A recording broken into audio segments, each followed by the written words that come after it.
సైన్యహీనుడు, శస్త్రహీనుడు అయిన ఒక వ్యక్తిని నీవు ఎంచుకున్నావా అర్జున? ఇది ఔదార్యమా లేక మూర్ఖత్వమా?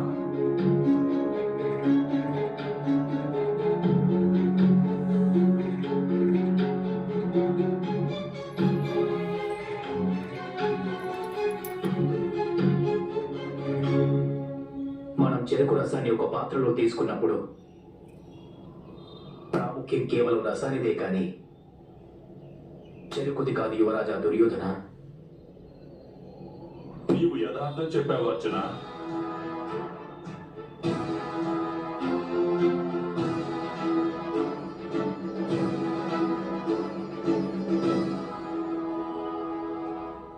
వాసుదేవా, ఇప్పుడిక మీకున్న ఒక అక్షోహిణి నారాయణ సేనతోనే నేను సంతృప్తి చెందాలి.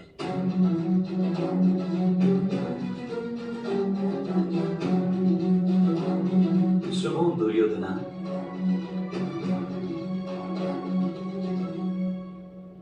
అగ్రజులన్నారు, స్వయంగా వారు గాని నేను గాని లేక మా సైన్యం గాని పాండవుల తరపున శస్త్రాన్ని సంధించమని. వారి వాక్కు సఫలమయ్యింది.